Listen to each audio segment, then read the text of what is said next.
Muito bem-vindos ao programa Reconectar. Eu sou a professora Renata Balbino Munhoz e hoje trago um convidado especial, José Ricardo Grilo. Ele é poeta, escritor, empresário, fundador da Universo. E nós estamos aqui para falar de um tema que para muitos pode ter ficado esquecido ou adormecido, que é o lúdico, que é o brincar, né? Os jogos, as novas metodologias ativas de participação do aluno na educação do nosso século. E eu queria, então, dizer, José Ricardo Grilo, seja muito bem-vindo ao Mackenzie, e te fazer uma pergunta. Qual o segredo desse menino? Bom, primeiro, muito obrigado pelo convite, uma honra estar aqui. O programa está sensacional, tenho acompanhado, convidados incríveis. O segredo do menino, eu vou começar com uma poesia do Leminski, que eu gosto muito. Eu não sei se sou um homem de dúvidas ou um menino de fé. Certezas a vida leva, só as dúvidas ficam de pé.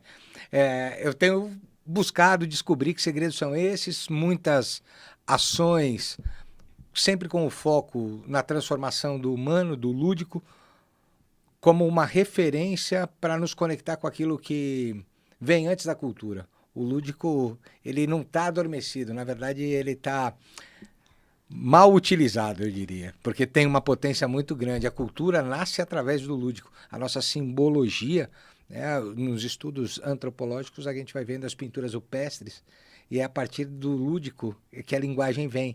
A arte vem antes da linguagem. Então, quando a gente fala disso, a ciência é uma derivação do lúdico. Ô Zé, e eu queria dizer para o pessoal aqui que está nos assistindo que essa pergunta, né, o segredo do menino, é uma pergunta proposital, porque o Zé Ricardo Grilo também é poeta. E ele também tem um livro que se chama O Segredo do Menino. É. Então, eu estou perguntando, pedi para ele se apresentar para vocês conhecerem o trabalho dele, que tem como base, né, a educação, mas o lúdico. E também para dizer que ele é um grande escritor, um poeta. Obrigado, bondade sua. E nisso tudo, Zé, eu queria te fazer uma primeira pergunta, que é o seguinte: será que a gente está numa era das multitarefas? Por quê? Eu comecei te apresentando como empresário, fundador de uma empresa, né, que se chama Universo. Eu queria que você contasse também para eles um pouco desse nome. Mas você tem formação como educador físico, pedagogo, empresário, escritor. Então, será que essa multitarefas de hoje, né, isso beira o que é hobby, ou será que profissionalmente nós podemos dizer que o novo profissional, ele realmente é um conhecedor de muitos afazeres, digamos assim? O Yuval Harari, quando ele esteve aqui no Brasil em novembro de 2019, ele foi para o Roda Viva, da TV Cultura, e tem uma entrevista dele fantástica. E fizeram uma pergunta para ele como ele vê a educação do futuro.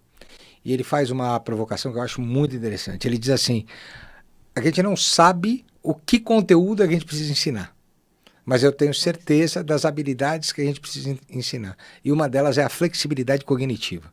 E a flexibilidade cognitiva, quem leu o Sapiens, já fica uma dica aqui, né?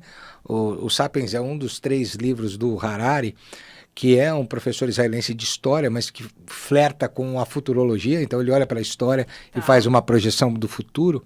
Ele diz que flexibilidade cognitiva é fundamental para a carreira, porque a gente vive num mundo frágil, ansioso, um mundo que cada vez mais muda rapidamente. Então, por conta de tudo isso, a gente precisa trazer para os nossos alunos a flexibilidade cognitiva, que é desaprender muito rápido e aprender novamente muito rápido.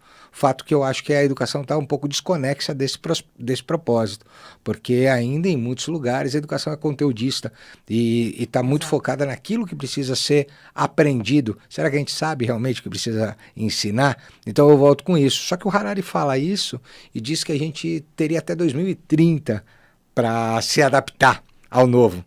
Só que isso ele fala em 2019, em novembro, e vem a pandemia.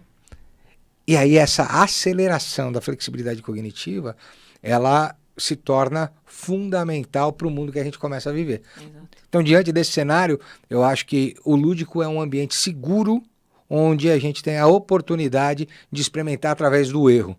Né? Então, esse é um processo que é fundamental nas organizações, nas empresas que a gente vem trabalhando, porque dentro do aspecto profissional, cada vez mais a gente precisa aprender a fazer outras coisas. Aquela carreira que os nossos pais tiveram aí de 50 anos fazendo a mesma coisa, isso não existe mais.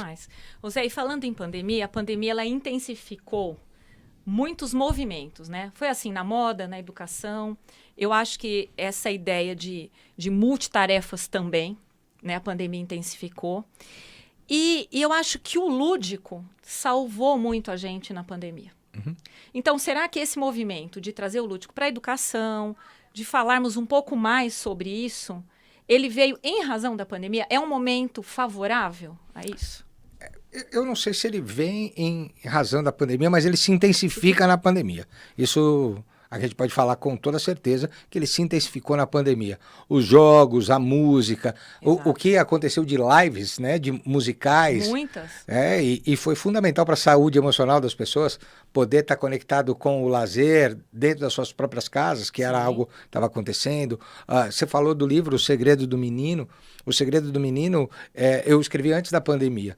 Ele é um livro que foi inspirado em um trabalho que a Nestlé na Suíça me pediu para fazer com a liderança, onde a intenção sobre o investimento era ampliar o número de líderes mulheres dentro da Nestlé, e isso aconteceu em 2015. Agora, em 2021, a Nestlé tem a sua primeira fábrica 50%, que é a Dolce Gusto, né? E isso é uma tarefa que vai sendo transformada. E a partir daí eu fiquei pensando, onde moram as nossas preferências inconscientes?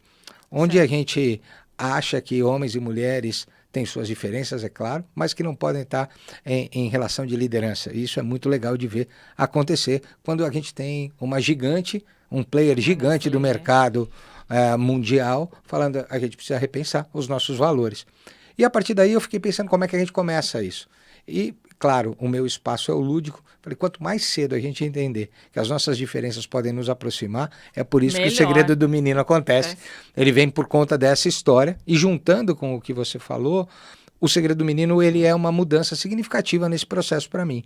Porque eu criei um jogo também durante a pandemia, porque ele viria encartado na segunda edição do livro. Então, claro, né, além de escrever, eu gosto de criar jogos, então ele viria o jogo do Segredo do Menino junto. Mas na pandemia eu percebi que muitos amigos que têm filhos pequenos precisavam ter alguma coisa para fazer com as crianças. Sim, as crianças dentro de casa. Aí eu falei com a editora e disponibilizei o jogo de graça para baixar. E foi muito interessante que muita gente começou a baixar, até que chegou no Instituto Neymar Júnior. Aí o Instituto Neymar Júnior foi e postou. E aí a gente teve um download de mais de 2.500 exemplares do jogo para as crianças jogarem, porque é um print and play, então você pode baixar, jogar, é muito interessante. E aí, vou respondendo a tua pergunta, sem dúvida, o lúdico foi um processo de reconexão com a gente mesmo. Esse programa, né, eu não sei se eu já falei aqui, mas o nome dele, Reconectar, ele não é só em razão do meu nome, não é só em razão das conexões que nós fazemos, queremos fazer aqui de temas, de pessoas, né, uma conexão com esse mundo atual, mas também porque esse prefixo re, ele em muitas línguas intensifica o que vem em seguida, né? Então, o Reconectar é para trazer realmente algo mais intenso, uma discussão mais intensa sobre alguns temas. E eu queria, então, que você entrasse mesmo no que você faz no universo e contasse um pouco para a gente essas metodologias que você desenvolve através dos jogos, como elas ajudam as pessoas a fazer escolhas na vida. Porque eu acho que esse momento da pós-pandemia foi um momento que provocou no mundo muita gente querendo mudar de emprego, pessoas repensando sua vida. E eu acho que tem ajudado muito essas pessoas a fazerem melhores escolhas, inclusive profissionalmente. Você tem experiência disso, Zé? A Universo está há 20 anos no mercado. E há 20 anos a gente vem trabalhando com a metodologia que eu sistematizei, inclusive num lato sensu, né, em educação lúdica, uma pós-graduação reconhecida pelo MEC. A gente ficou aí 10 anos formando especialistas em educação lúdica, porque a gente acredita que a educação lúdica ela é um espaço para uma transformação além do conteúdo, mas sim uma transformação de comportamento. É isso que a gente leva para dentro das empresas. Tem o que eu chamo da teoria do ver. E aí é interessante olhar Tá. para isso, né? Porque como poeta, a linguagem está sempre presente na minha vida. Então, é teoria do ver por conta das 3 primeiras iniciais. O V é de vivência. A vivência, ela é a expressão lúdica que a gente escolhe. E a expressão lúdica, porque pode ser a música, pode ser o jogo, pode ser o teatro, o cinema. Tá. Então, diante desse cenário, a gente vai escolher uma expressão lúdica que se adeque ao público que a gente vai trabalhar, Tá. ao assunto que a gente quer abordar. Mas isso só não basta, porque senão a gente fica só num processo da vivência em si. O segundo ponto, o segundo elemento é o E, que é da experiência. E a experiência ela é única, indivisível. Jorge La Roça Bom Dia diz que nenhum de nós tem a mesma experiência sobre Sim. nenhum assunto. E ele é um especialista espanhol que vem falando sobre a pedagogia, e ele fala da pedagogia da experiência. Mas a experiência, no nosso caso, é a partir da vivência escolhida, da expressão lúdica, como ela impactou a Renata, como ela impactou o Zé Tá. e as outras pessoas que estão ali. Então a gente abre voz para que as pessoas tragam a sua experiência sobre a expressão lúdica que elas acabaram de participar. E por fim é a reflexão. E aí é o R. Então a gente forma o ver aqui. Sim. A reflexão, ela é o conteúdo que eu preparei no início. E que muitas vezes, quem escolhe trabalhar com Nem o lúdico, sabe. escolhe trabalhar com o imprevisível. E pode ser que essa conversa mude de assunto. Então, o que eu costumo dizer é que não é o lúdico que faz a transformação, mas é o educador lúdico. Porque se você não passa Certo. por esses 3 pontos, a gente corre o risco de condicionar as pessoas àquilo que a gente quer. E talvez o educador, nesse momento da reflexão, perceba que aquela atividade levou para uma outra conversa e que aquela conversa era mais importante naquele momento para aquele Sim. grupo. Eu acho interessante a gente falar isso porque a educação lúdica não é só para a educação de crianças, de adolescentes. Então, você tocou num ponto que da pós-graduação, né, que vocês têm. E também eu queria falar que o Zé esteve presente na nossa Semana Jurídica na Faculdade de Direito, Foi um prazer. com os alunos de primeiros semestres, segundos, enfim, para alunos da Faculdade de Direito. Foi uma experiência muito interessante, porque é uma experiência de alunos de faculdade de Direito, que a gente pensa, não, direito é algo muito sério, o direito não pode ter uma metodologia que envolva jogos, lúdico, e não foi o que nós assistimos ali, né? Então, os alunos colaborando um com o outro, para chegar, então, a esse resultado, né, que foi seu jogo, o mistério, foi muito bacana. Então, é importante para a gente também frisar que essas novas metodologias estão presentes no ensino também do direito e na pós-graduação e nas graduações.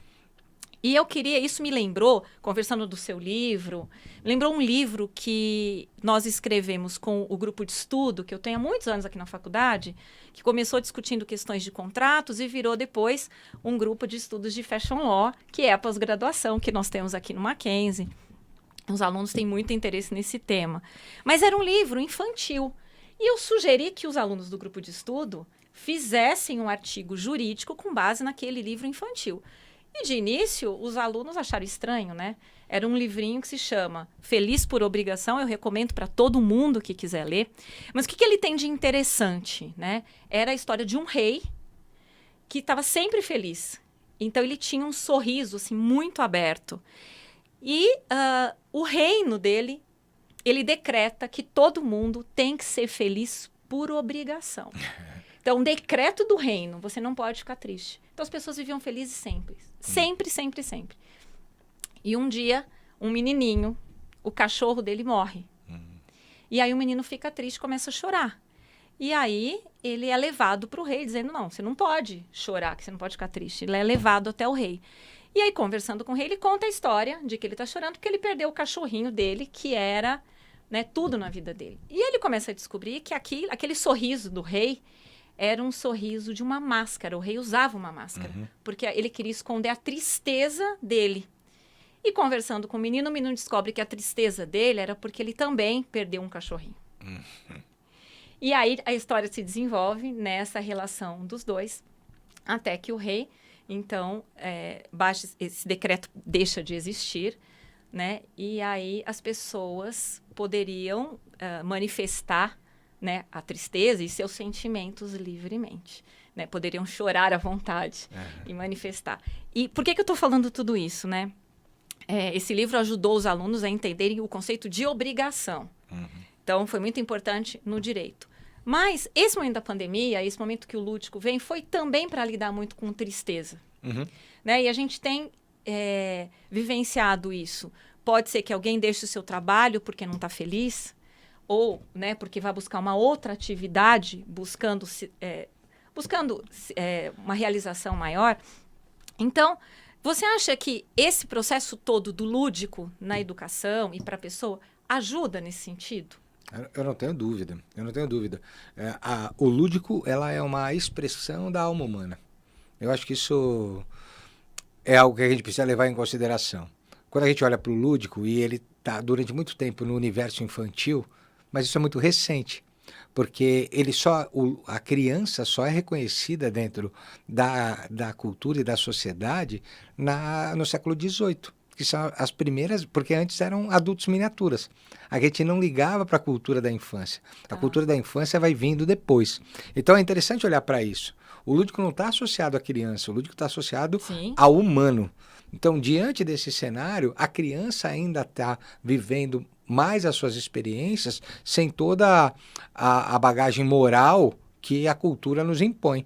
Então, diante de uma estrutura onde o lúdico nos permite falar das nossas mazelas da alma, o que é o fado, o que é a poesia de Edgar Allan Poe, por exemplo, quando a gente está falando, né, dessa estrutura de olhar para a alma que chora, e se não se expressa diante desse cenário, onde mora tudo isso? Onde vai? Então, claro que as emoções mais profundas, elas têm espaço dentro do lúdico, para que a gente possa conversar com aquilo que nos aflige, tanto para o sorriso, tanto para a dor. E eu fico pensando também, o que conquista esse público mais jovem, né? Então, a gente, quando começa a estudar, percebe por que esses games, né, e esses jogos conquistam tanto um determinado público, determinada geração. Essa geração se envolve muito. E o próprio jogo, ele traz muitos desafios, né? Sim. Então, são etapas, são desafios, são recompensas, fidelização. Então, eu queria te perguntar o seguinte, a gente está ouvindo falar muito da gamificação. Nós tivemos uma convidada aqui sobre metaverso, e ela falou da gamificação no metaverso, como as marcas, então, têm pensado nisso, inclusive marcas de moda, e a gente tem visto isso na prática. Então, será que essa gamificação a gente pode aplicar na educação? Então, por exemplo, falamos em semana jurídica, muitas oficinas e o que a gente chamava na nossa época de gincanas, né? São jogos que são trazidos ali, muitas competições. Hoje, o Mackenzie, e com muito orgulho eu digo isso, ganhou já inúmeras competições em diversos setores e os alunos se envolvem muito. Então, será que essa gamificação, essa competição, isso ajuda na educação profissional daquela pessoa? É preciso... É uma pergunta bem interessante. É preciso separar gamificação de educação lúdica. São duas coisas diferentes. A gamificação é uma expressão da ludicidade. Porque na gamificação, ela não tem a intenção da reflexão. Ela não passa pelo pilar da teoria do ver. Não necessariamente. Você não vai olhar para qual é a sua experiência quando você está jogando. Você vai jogar e pronto. Então, a partir do jogo, então você só tem a vivência. Na gamificação, você só tem a vivência. Você não tem uma interferência de um educador, porque aí você vai ter educação lúdica, e você nem tem a oportunidade de ouvir a experiência daquela pessoa. Porque geralmente o que ela está fazendo é, dentro de um estado de flow, jogando, os feedbacks são instantâneos pelo jogo. E você nem para pensar. Não para pensar. Então, quando a gente olha para a educação, a gente precisa ter esse olhar mais crítico. A gamificação, ela pode ser uma estratégia, mas se você não utiliza, assim como a música. Eu vou usar música na sala de aula. Aí eu boto uma música que não tem nada a ver. Sim. Mas tem música na minha sala, então... qual é a criticidade? Por que você está colocando aquilo? Quando é que você vai ter uma oportunidade de dimensionar o aprendizado dos teus alunos naquele processo? Então, isso é bem importante. Se você não tem essas etapas da experiência e da reflexão, falta educação dentro do processo. E a gamificação, ela é bacana, mas ela vai trazer comportamentos aprendidos sem uma visão crítica. Sem uma visão crítica, eu acho que aí a gente não está formando ninguém dentro do processo, só está repetindo padrões. Ah, Zé, mas, poxa, alguém que joga durante muito tempo não vai conseguir uma habilidade? Vai, sem dúvida nenhuma. Alguém que joga durante muito tempo vai ter uma visão estratégica melhor? Eu não tenho dúvida, porque vai começar a olhar possibilidades de resolver o problema, que vai cada vez ficando mais desafiador. Exato, exatamente. E quem joga vai ganhando aquele sentimento do agon, né, do grego, que é o contra, que também vem da agonia, que é como é que eu vou passar aquilo? Aquilo também pode ser uma motivação de continuar fazendo. Sim. Você fala, a criança não estuda, ela não lê, ela não quer ler. Mas se botar ela para jogar, ela joga o dia inteiro. Porque ela está recebendo feedback em tempo real, e isso é uma coisa interessante. Você não é bom o suficiente para passar de fase, você morreu, ponto. Está vivendo num ambiente de imersão, onde ela está vivendo a fantasia dentro desse processo. Então, elementos da gamificação podem ser usados na educação, certo. Mas não é a gamificação que vai fazer a mudança. Exato. Então, quer dizer, seria parte dessa educação lúdica. É interessante olhar para isso nesse momento, mas não é algo consciente, né? Não. Então, ela vai desenvolver talvez algumas habilidades, mas ela nem tem consciência disso. Por isso que o professor é fundamental. O facilitador é sempre fundamental no processo de educação para mim. Tá. Ô Zé, falando um pouco da moda, Uhum. a moda, ela entrou na pandemia, primeiro porque teve uma queda inicial, em março de 2020, de mais de 90%. Então, precisa se reinventar. Então, entrou para os games, começou a pensar no metaverso, para tentar virar o jogo aí. E foi de uma forma muito intensa que a moda fez isso e se recuperou, inclusive o mercado de luxo. Então, a moda, como ela é a expressão do que nós somos, a moda ela é muito dinâmica, né? A moda entrou para os jogos, ela causa um encantamento em todos e ela está presente em todas as sociedades e no mundo inteiro. Então, a gente até fala, eu tenho uma costureira até numa zona rural, que seja, e eu tenho nos grandes centros, os grandes desfiles, as grandes marcas, então ela está presente na nossa vida, né? Isso é um fato. E nós aqui no Mackenzie temos a pós-graduação e temos o grupo de estudo que estuda direito e moda, que é o chamado Fashion Law. É um tema novo, é uma área nova que vem se desenvolvendo há pouco tempo. Que legal. E a gente fica pensando, será que abordar esses novos temas, sobre esse enfoque que nós estamos conversando hoje, né, já que a moda tem muita afinidade com os jogos, com esse universo, e falei o universo, depois você conta o nome. Não seria interessante a gente aplicar nesse estudo específico agora do Fashion Law essa metodologia? E eu sei que você desenvolve alguns jogos, não utiliza apenas aqueles, né, jogos para sua atividade. Eu queria que você contasse um pouquinho para a gente do que você já fez. E eu vou te dar um exemplo, né? A gente, na indústria da moda, e ao estudar a moda, a gente estuda muito a cadeia criativa. E levantamos alguns temas como os direitos humanos, né? A preservação de direitos humanos ela é muito importante para que não gere uma apropriação cultural. Então, nós vamos falar de questões indígenas, a gente tem que ter um cuidado muito grande para que isso não gere um tipo de distorção ou uma discriminação, mas a gente precisa falar desse tema, a gente precisa observar essas questões na moda para a preservação de direitos. E eu sei que você tem uma certa experiência nisso. Você poderia contar para a gente, né, se você tem algum jogo, alguma experiência nessa área? É bem bacana falar disso, né? Eu tenho visto muito nesse universo do esporte, e cada vez mais os grandes players do esporte investem muito na imagem dos atletas e o quanto isso impacta também, sim, positivamente ou negativamente. A gente viu a Adidas e a Nike encerrarem contratos com atletas famosos por conta do seu posicionamento em relações às mídias sociais e o quanto isso impacta. Mas em relação ao processo que você falou da criação, do espaço criativo e de olhar para esse cuidado sobre o respeito à individualidade dos povos primitivos, é uma das coisas que a gente vem fazendo. O Dumaran é um jogo que foi criado há 10 anos atrás. Vocês que criaram? Eu, junto com o Jean Pasteur, um francês que vive aqui no Brasil, um parceirão meu, a gente foi olhar para o universo da Terra dos Mil Povos, e isso é baseado em um cacique que a gente tem, que chama Cacá Oerá Jacupé. Ele tem um livro chamado A Terra dos Mil Povos, que eu recomendo para todo mundo. Ele diz pra gente, não existe uma única cultura indígena. Olha que interessante. A gente tinha mais de 1000 etnias. Claro que isso hoje está reduzido. A gente não tem 30 etnias vivas hoje, por conta de tudo que a gente fez, daquilo que a gente dizimou. E o nosso querido amigo em comum, professor Flávio Leão, é um expert nisso, né? Até mandar uma saudação para ele, um abraço.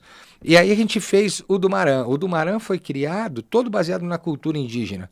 E quando a gente fala de cultura indígena, a gente está falando de alguns povos. Para fazer isso, a gente entrou em contato com uma empresa aqui de São Paulo, que é a Moa Canoa, que ela é certificada pela FUNAI, que ela tem uma relação direta com os índios. Então, tudo que é comprado, e o jogo, ele só tem uma parte de plástico, que é o tabuleiro, que é um tabuleiro de 2x2, que é gigantesco, para as pessoas jogarem. Jogam até 36 pessoas. É isso que eu ia te perguntar. Quantos podem jogar? Até 36 pessoas e dura um dia inteiro. Mas como é possível um jogo durar o dia inteiro? Sim. Dura o dia inteiro, porque o que a gente diz é que é uma plataforma de diálogo. Então a gente vai parando o jogo a partir da tomada de decisão que eles têm. Então são 6 tribos que jogam entre si gerindo recursos. E todas as peças são peças feitas pelo artesanato indígena. O jogo é bonito, é muito bonito esteticamente falando, porque a gente teve uma consultoria. Então a gente foi olhar. Quando a gente vai fazer, tem que ter respeito por onde a gente está entrando. E conta pra gente um pouco, então, como nasceu a Universo, né, para que o pessoal possa conhecer melhor, né, esse seu trabalho e também para que a gente possa pensar nessas relações com esses novos campos, essas novas áreas, como esse jogo faz a gente refletir. Porque eu acho que nessa reflexão aí, ela pode ser muito útil para a nossa área. Então, nós tivemos também uma discussão sobre sustentabilidade na Semana Jurídica, e aí a gente vê como os alunos eles vão, né, se inteirando nesse tema e vão buscando através do lúdico. Nós fizemos uma oficina que os alunos confeccionavam etiquetas e eles foram desenhar, eles queriam desenhar, pintar a etiqueta, escrever, mas pensando no direito, né, e na sustentabilidade. Então, acho que ajuda muito para a gente no estudo do direito. Então, eu queria que você contasse um pouquinho para a gente, já caminhando mais para o final dessa conversa, da Universo. A Universo é uma empresa que promove valores e atitude para o futuro melhor. Essa é a nossa intenção. E a gente promove soluções em educação lúdica para dentro das empresas. Então, toda vez que a gente tem um problema de soft skills, de habilidade de relacionamento, as empresas vêm, nos procuram e a gente tem algumas soluções que a gente já aplicou, mas sempre levando em consideração a cultura da empresa, porque nenhuma empresa é igual a outra. Os valores, são universos diferentes, né? Exato. Usando isso. Então a gente precisa levar em consideração o quanto a gente conhece daquilo, qual é a escolha do jogo determinado que a gente vai fazer, ou a criação de algum, dependendo do que estiver acontecendo. Então o nosso foco é sempre ajudar as pessoas a desenvolverem, na verdade, ajudar as empresas a desenvolver o que elas têm de melhor, que são as pessoas, né? 100% dos clientes são pessoas, 100% da empresa é pessoa. Se você não tiver pessoa, você não entende negócio. Então esse é o nosso negócio, é isso. Sim. E falando então em pessoas, né? Eu gostaria de já começar a me despedir, né, desse podcast, convidando o Zé para continuar aqui no Mackenzie, vir quantas vezes ele desejar.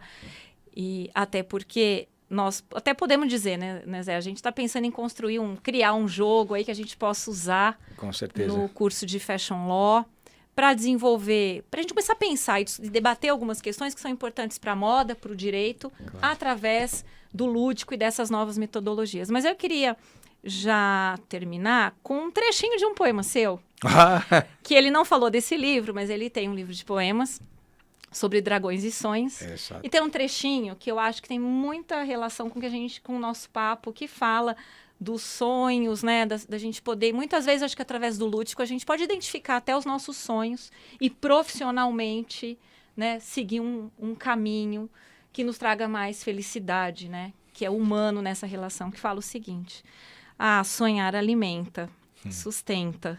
Sem sonhos, eu não seria, desapareceria. Então, Zé, muito obrigada por ter vindo, por esse papo. E se você quiser deixar algum recadinho para os alunos que estão nos ouvindo, para as pessoas aqui, foi um prazer enorme. Prazer é meu, obrigado pelo convite. É uma honra estar dentro desse programa de reconexão com as pessoas. Acho que isso é fundamental. E sonhem muitos, mas se preparem para enfrentar os dragões, que eles estão sempre ali à espreita. E quando eu digo enfrentar, não é matar, não, é só reconhecer e transformar. Continue transformando seus sonhos em realidade. Muito obrigada, Zé. Pessoal, eu agradeço a todos vocês. Até o próximo programa. E essa ideia dos dragões fica para um próximo, porque é muito bacana também. Muito obrigada.